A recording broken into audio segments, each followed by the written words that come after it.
Hei, tere tulemast taas kuulama mind. Olen Elina Mägi, mõttetreener ja räägime mõtlemisest. Kõigepealt väike teadaanne, et audioblogi Mis on mõte on nüüd saadaval ka Apple podcastis, nii et kui sa paned märksõna sisse, mis on mõte, siis leiad mind sealt üles ja saad kuulata kohe otse telefonist. Tänase audioblogi teema on siis võõras vastutus. Aga enne kui me läheme selle sellise väga kurnava mõtte juurde, mis päris paljusid inimesi vaevab, tuleks meil küsida, et mis asi see vastutus üldse on. Sest et kunagi, kui ma hakkasin Bob Proctori juures õppima, siis tema oli see, kes tutvustas mulle seda sõna ja miks mulle see vastutus nii väga meeldima hakkas, oli nimelt lubadus, et kui mina vastutan, siis ma saan muuta, kui ma ei vastuta, siis ma muuta ei saa, mis on ka tõene, nii et see vastab tõele, et kui ma vastutan, kui ma võtan vastutuse, ja see ei ole niimoodi, et see on kindlasti minu, vaid ma võtan vastutuse, siis ma saan muutust teha. Kui ma vastutust ei võta, siis ma muutust teha ei saa ja enesearendamises osalejatele või enesearendamise fännidele peaks meelepärane olema ka see, et ilma vastutuseta ei ole kasv võimalik. Nii et enesearendamine või areng, teadlikkuse avardumine, valgustumine või mis iganes sõnad seal siis on, ei ole võimalik ilma, et ma võtaksin vastutuse.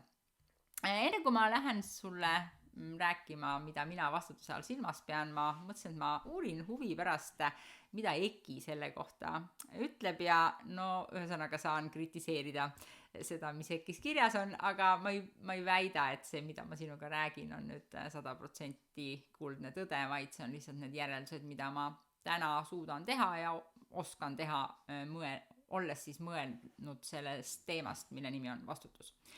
EKI kirjutab nimelt, et vastutus on siis kohustus tagada millegi ladus toimimine, kellegi hea käekäik või siis õige käitumine. Et vastutus on nagu õige käitumine. Kohustus siis enda või kellegi teise tegevuse tagajärgedest aru anda. Nüüd kui ma kommenteeriks seda osa sellest definitsioonist läbi mõttetreeningu, siis ma võiksin öelda niimoodi, et vastutus ei saa olla kohustus, vaid ta saab olla kohustus ainult siis, kui ta on seadusega sätestatud ja see EKI teine definitsioon viitabki selleni, tulen kohe selle juurde. Kuid mitte miski ei pane mind otseselt vastutama ja ka see juriidiline osa, et et kohustus tagada millegi ladus toimimine, kellegi hea käekäik, kohustus enda või kellegi teise tegevuse tagajärgedest aru anda, siis kui see on nagu seadusega tagatud ja ma seda ei täida, siis see iseenesest ei pane mind vastutama, see lihtsalt tekitab mulle või toob minu tagajärjeks karistuse. Nii et mind saab karistada millegi tegemata jätmise eest, aga see karistus iseenesest ei pane mind vastutama. Nii et ma kahtlen sügavalt, kas see vastutus saab olla kohustus, et tagada midagi või teha midagi. Nii et kohustuse ma saan, kohustuse selles mõttes ma ei saa öelda, et vastutus oleks kohustus. Selles mõttes kohustus, et mulle saaks selle peale panna. Nüüd vastutus on õiguslik kohustus järgida seadust, lepingut, avalikku korda või muud, mille rikkumise puhul kohaldatakse vastavalt karistust. Samamoodi ma võtaks selle sõna kohustus ära või ütleme selle sõna vastutus sealt eest ära, sest ma ei saa jällegi olla nõus sellega, et vastutus on õiguslik kohustus. Vastutus on vabatahtlik, ma kas otsustan vastutada või ma otsustan mitte vastutada. Tagajärjed ja karistused tulenevad nii-öelda seadusest. Nii et liigume edasi, siis ma ehk saan sulle täpsemas mõistes seda selgitada. Kui me küsime nüüd, mida tähendab, et ma vastutan oma lapse eest, siis me võime tagasi tulla selle sama juriidilise teema puhul ja põhimõtteliselt juriidiliselt on mul kohustus vastutada oma lapse eest. Vanemana ma vastutan tema eest ja isegi ma vastutan nii palju, et kui tema paneb toime põhimõtteliselt kuriteo, siis ma olen vastutav selle eest, et ta pani toime kuriteo. See on juriidilises mõistes. Põhimõtteliselt juriidilistes mõistes ma olen vastutav ka lapse heaolu eest, selles suhtes, et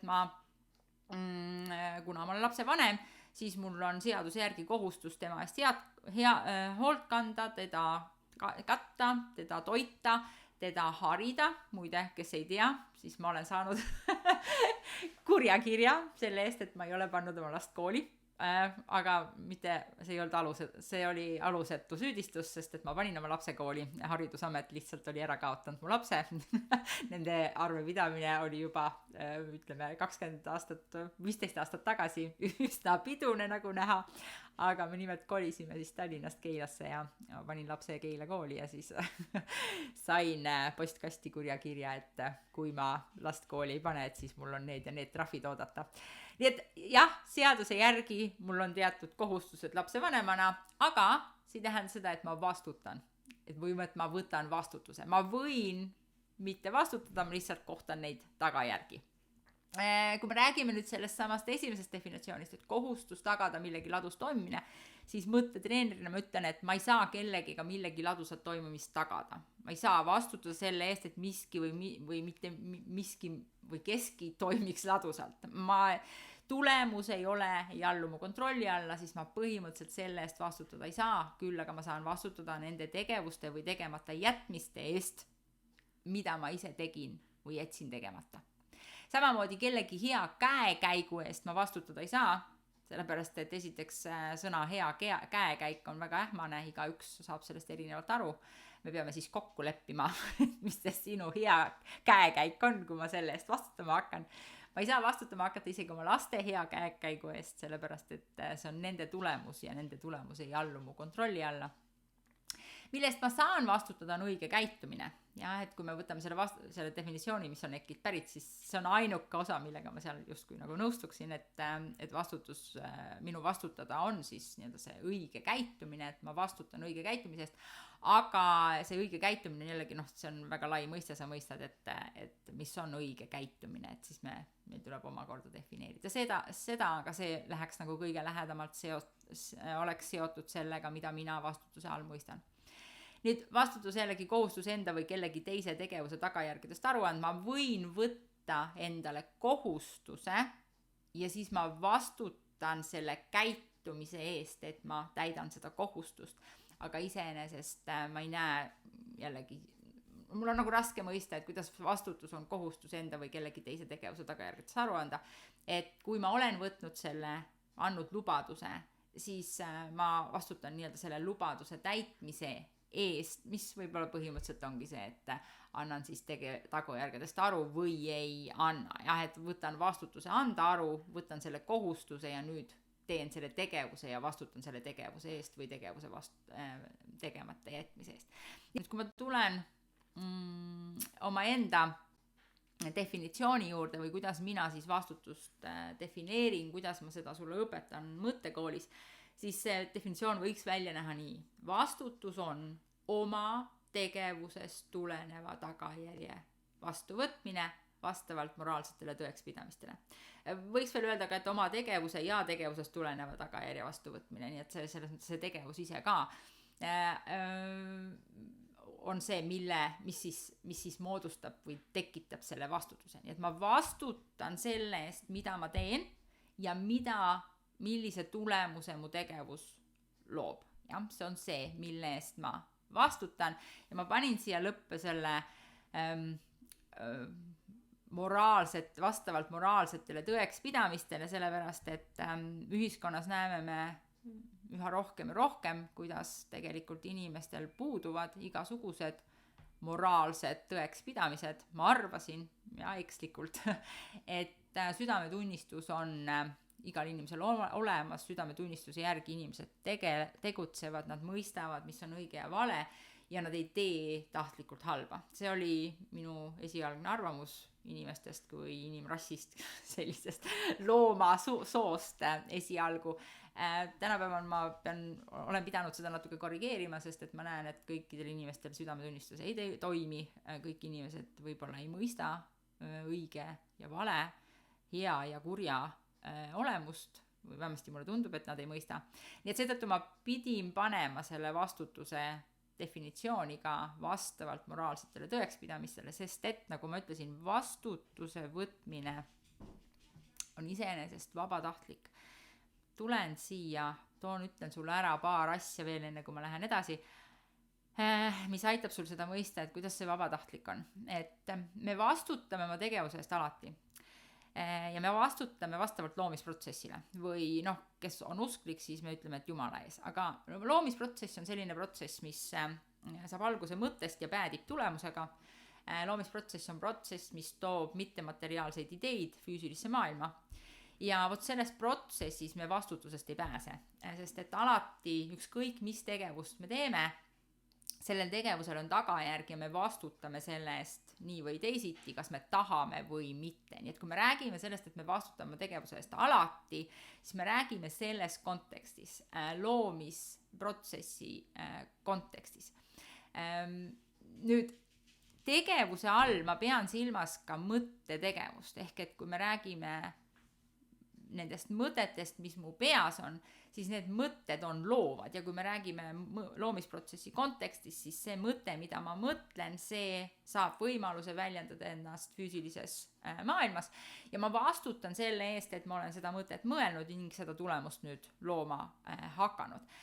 Seal on natuke see ka maisemad teemad, ma kohe tulen nende näidete juurde ka, aga ma tahtsin just jõuda selleni, et me räägime, et me vastutame oma tegevuse eest alati, aga vastutus ei ole nagu, ta on vabatahtlik, selles mõttes ma kas otsustan võtta vastutuse või ma otsustan vastutust mitte võtta. Nii et keegi ei saa sundida mulle vastutust peale, kui ma otsustan mitte vastutada. Jah, mind saab juriidilises mõttes karistada, kui õigussüsteem toimib, aga kui me vaatame näiteks meie poliitikute tehtud otsuseid või meie ministrite tehtud otsuseid, siis meil ei võeta vastutust, mis juba iseenesest kinnitab seda fakti, et ma ei pea võtma vastutust. Mul ei ole nagu kohustust võtta vastutust ja kui mul on tugev seljatagune, siis mind ka juriidilises mõttes ei võeta vastutusele. Et saad aru, seal on nagu mitu erinevat komponenti, kui me räägime vastutuse osas, aga vastutamine selles enda sees ja mitte väliste reeglite järgi on vabatahtlik. Ma võin võtta vastutuse, ma võin mitte võtta vastutuse, aga suures plaanis loomisprotsessis ja siis ma ei tea, mõni ütleb Jumala silmis, eks ju, vastutan ma nii või teisiti, tahan ma või ei taha, ma vastutan ka selle eest, et ma vastutust ei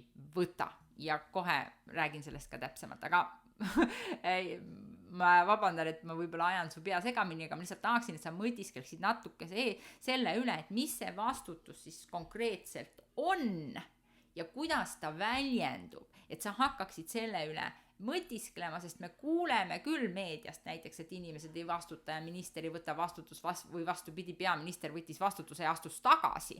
Aga mis see tegelik sisu on? Siis need näited, mis ma just hetk tagasi sulle tõin, need on väga kaugel vastutusest. Need ei ole seotud selle vastutusega, mis tegelikult minu meelest peaks vastutus olema. Nüüd küsime siis, mille eest või kelle eest ma vastutan. Ja alustame sellest viimasest, et kelle ees ma tegelikult vastutan.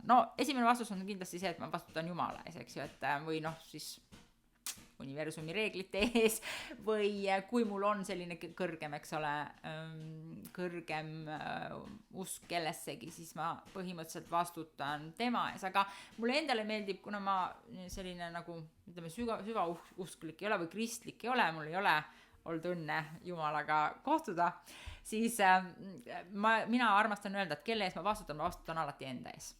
Sest et see, kes teab, kuidas ma tegelikult käitusin, mis olid mu tegelikult kavatsused, see olen ainult mina. Mitte keegi teine seda ei tea, seda tean mina, nii et see ainus isik, kelle ees ma saan vastutada, olen ma ise. Ja me ei räägi praegu sellest seaduslikust või õiguslikust vastutusest, eks ole, et kui ma teen teo, mis on seadusega vastuolus, siis ma vastutan oma tegevuse eest, et ma tegin selle teo ja ma ei olnud seadusega tuttav või ma tegin teadlikult selle teo, teades, et see on seadusega vastuolus.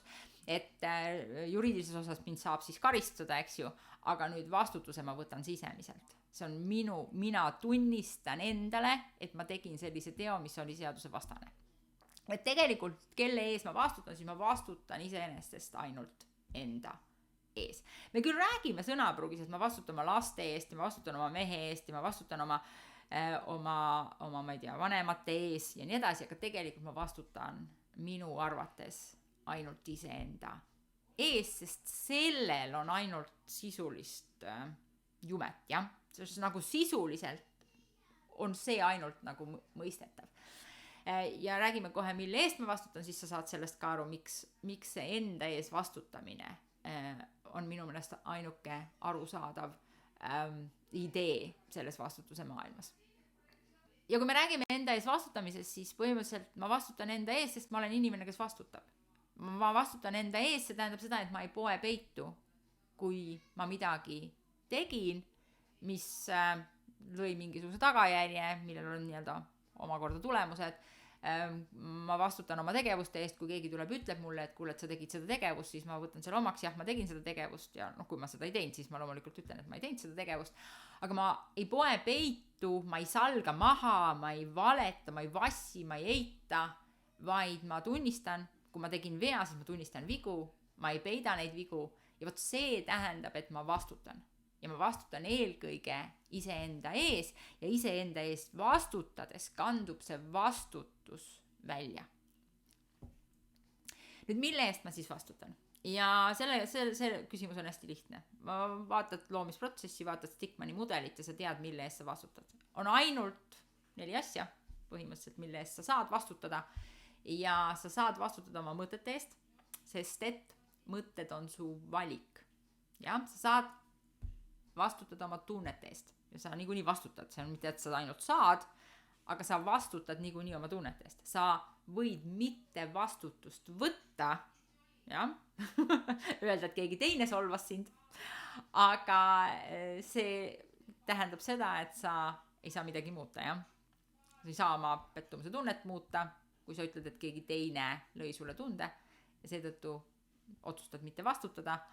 Kui sa vastutad ja ütled, et sa ise oma valitud mõttega lõid selle tunde, mida sa tunned, mis tundub kehas halvasti või halb või ma ei tea, sa ei tahaks seda tunda, siis sa saad teha muutuse, sa saad luua teise mõtte, aga ainult siis, kui sa võtad vastutuse. Et kui sa ütled, et mina olen loonud, mina olen valinud, siis see on see, läbi mille sa võtad vastutuse. Need on need laused, mis su peast läbi käivad, kui sa oled inimene, kes võtab vastutuse. Nii et me vastutame oma mõtete eest, me vastutame oma tunnete eest, me vastutame oma tegevuste eest ja loomulikult me vastutame ka oma tulemuste eest. Aga need vastutused on natukese erinevad, nagu ma ütlesin.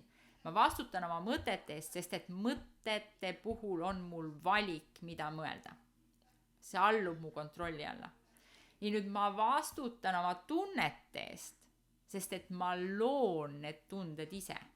Ja, ma ei ütle, et ma valin neid tundeid, aga ma loon neid läbi selle, et ma olen valinud mõtte, mis loob selle tunde. Et ma vastutan selle eest, sest see allub mu kontrolli alla. Ja, mõni võib ütelda, et tunne ei allu mu kontrolli alla, aga ta allub kaudselt. Alati ma ei saa seda kontrollida, mis on teine asi, aga see ei tähenda seda, et see tunne ei alluks mu kontrolli alla, sest ma saan seda lõpuks ikkagi muuta. Ja, see võib võtta aega, see nõuab protsessimist, see nõuab enese tundma õppimist ja nii edasi, aga tunne allub mu kontrolli alla, sest ma loon selle ise. Ja ma loon selle ise, jah. Nii, nüüd ma vastutan oma tegevuste eest, sest et tegevus, nii nagu mõttegi, on mu valik. Ma valin teha teatud teo või ma valin mitte teha. Jätta tegemata. Mina teen selle valiku, see, kuidas mu keha liigub, allub mu kontrolli alla, seetõttu ma vastutan 100% selle eest. Ja nüüd tulemustega on natuks teine rida selles mõttes, et tulemus otseselt mu kontrolli alla ei allu, mul võivad olla väga head kavatsused luua teatud tulemust, aga see tulemus tuleb välja nii nagu ta ikka kipub tulema, mitte selline, nagu ma tahan. Nii et ma vastutan oma tulemuse eest läbi selle, milliseid valikuid ma tegin 3 eelneval real. Et millist valikut ma tegin mõtetes, millist valikut ma tegin tunnetest, millist valikut ma tegin tegevustes ja võt need 3 kokku on loonud mulle tulemuse ja võt selle läbi ma vastutan oma tulemuse eest. Ja? Nii et ma ei saa otseselt oma tulemuse eest vastutada, aga ma saan vastutada läbi nende 3 rea, mis alluvad mu kontrolli alla. Tulemus ei allu. Nüüd jõuame selle teemani, see võõras vastutus ja küsida tuleks, et mille eest ma ei vastuta. ja vot see võõras vastutus on selles mõttes väga-väga huvitav, et me kipume mitte vastutama selle eest, et mida ma ütlesin või mõtlesin. Me kipume vastutama mitte selle eest, et mis tundeid ma nagu kogen. Me kipume vastutama isegi mitte selle eest, mida ma tegin või jätsin tegemata, sest et me salgame endale kõiki neid asju, me praktiliselt ei teagi, mida me mõtlesime, mis tunded meil on ja mis tegevusi me oleme teinud või ei ole teinud. Et rääkige kaalu inimestega, siis te saate teada, mida ma mõtlen selle all. Nii et me jätame nagu kogu selle vastutuse võtmata, aga me võtame vastutuse kõigi teiste inimeste mõtete eest, kõigi teiste inimeste tunnete eest, kõigi teiste inimeste tegevuste eest ja nende loodud tulemuste eest. Jah, kõigi nende eest me justkui võtame vastutust. Aga see ei ole meie vastutus. See on võõras vastutus. See, mida keegi sulle ütleb nagu tagasisideks kriitikat või mida iganes, see ei ole su vastutus. Sina ei vastuta selle tema sõnade eest. Aga me võtame selle vastutuse. Me ei taha, et keegi meid kritiseerib ja siis me käime kiki varvul, et ta jumala eest ei leiaks meilt mingit vigu. Mis tähendab seda, et ma tahan seda inimest kontrollida, tema käitumist kontrollida selleks, et ta ei ütleks mulle midagi, mis võiks mul haiget teha. Ja. Ma ei vastuta selle eest, mida ta ütleb, aga küll ma vastutan selle eest, mida ma mõtlen, kui ta midagi ütleb. Et sa saad vastutada selle eest, mis allub sinu kontrolli alla. Teiste inimeste tunded ei allu, teiste inimeste tegevused ja valikud ei allu. Teiselt poolt tulev kriitika ei allu su kontrolli alla. Et kui me oleme selles olukorras, kus me kardame, et keegi meid kritiseerib, siis me peame mõistma, et ma võtan vastutuse oma tegevuse eest. Ja kui nüüd keegi mind kritiseerib, ja see on jutumärkides, sest et ta ütleb mingid sõnad, ja mina pean seda kriitikaks, siis selles olukorras on mu vastutus selles, mida ma mõtlen sel hetkel, kui see inimene seda ütles. Seal lasub mu vastutus. Mitte selles, et teine inimene sai pahaseks. Oi, ma tegin midagi, ma ütlesin midagi ja nüüd ta sai pahaseks ja ma vastutan sellest, et ta sai pahaseks. Ei, ma ei vastuta. Ma vastutan nende sõnade eest, mida ma ütlesin. Ja kui ma olen ise endaga rahul, et ma ütlesin need sõnad, võib-olla ma väljendasin otse koheselt, et mulle ei meeldi selle inimese käitumine ja ta sai selle peale pahaseks, aga ma olen ise sisemiselt ise endaga nagu sünkroonis, see on mu südame. See oli vajalik mu südamele, ma pidin olema aus selles mõttes, mulle tundus, et see oli vajalik enese eest seismise osas või mingil muul põhjusel ja ma tunnen, et jah, ma olen ise endaga üks selle tegevuse osas, jah, ma vastutan selles osas või ma vastutan selle eest, et ma ei olnud üks, ma ütlesin talle lihtsalt sellepärast, et ma tahtsin talle haiget teha, sest et ma tundsin ennast väga halvasti tema käitumise osas ja ma nüüd tundsin, et ma tahan talle tagasi teha ja nüüd ma vastutan selle eest, et ma vastavalt selle emotsiooniga käitusin ja ütlesin talle midagi, jah? Et ma vastutan ainult oma tegevuse eest. Kui see tegevus tekitas teises inimeses pahameelt või viha või pettumust või nördimust või mis iganes muud, siis selle eest ma ei vastuta. Selle eest vastutab tema, sest et need mõtted, mille ta valis, mis lõid selle tunde, mida ta tunneb, valis ta ise. Nii et ma ei saa vastutada selle eest, mis minu kontrolli alla ei allu, nii nagu teiste inimeste mõtted, tunded ja tegevused. Ja loomulikult ka tulemused, mida nad oma elus kogevad. Ma ei vastuta selle eest. Et kui mul on kombeks võtta võõrast vastutust, siis mul on vaja kontrollida teisi inimesi. Me võime mõelda natukese selle üle, et toome selle väikese lapse teema jälle, et me arvame vahest vanematena, et meil tuleb lapsi kontrollida selleks, et neid kaitsta, aga me ei saa kontrollida ka väikesi lapsi, sellepärast et ainus viis, kuidas neid kontrollida, on kasutada füüsilist vägivalda. Ja? Ma panen ta kuskile kinni, aheldan ta sinna ja siis ma kontrollin, et ta on selle koha peal, aga katsu sa 2 aastast paigal hoida. Kui ta näeb midagi, siis ta läheb ja võtab, jah. See ei aita kõne, ei aita, ma ei tea, veenmine, mitte midagi ei aita. See ainuke asi, mis aitab, on see, et sa võtad tast kinni füüsiliselt väljendad seda siis oma tugevama jõudu ja siis viita kuskil ära. See on viis, kuidas sa last kontrollid. See on ainus viis. Sa ei saa kontrollida teda mitte mingil muul moel. Nüüd, aga kuidas sa saad tagada selle vanemliku kohustuse, ütleme kas või siis seaduse ajal või ka emana soovi on ju tagada lapse turvalisus, on see, et sa lood läbi enda tegevuse talle turvalise keskkonna. Kui sa lood talle turvalise keskkonna, siis ei ole sul tarvis kontrollida tema tegevust. Ja? Nii et see, igas situatsioonis ma saan eristada neid asju, mis alluvad mu kontrolli alla ja mis ei allu mu kontrolli alla. ja ma pean neid mõistma, sest et vastutada saan ma ainult selle eest, mis allub mu kontrolli alla. Kui ma jätan tegevuse tegemata ja juhtub õnnetus, siis ma vastutan selle eest, jah. Ja kui me räägime nendest moraalsetest tõekspidamistest, siis tegelikult kui ma olen kellegile teisele kahju tekitanud ja isegi seadus ei nõua, et ma seda hüvitaksin, siis vastavalt moraalsetele tõekspidamistele ma hüvitan selle. Sest et ma tean, mis on hea ja halb, ma tunnen oma südametunnistust ja see räägib minuga ja vastavalt sellele ma käitun. Nii et ma võtan vastutuse ja hüvitan oma õnnetuse või valearvestuse või midagi, mida ma ei teadnud ja sellest juhtuva teo. See on see, mida ma pidasin silmas siis moraalsete tõekspidamiste all.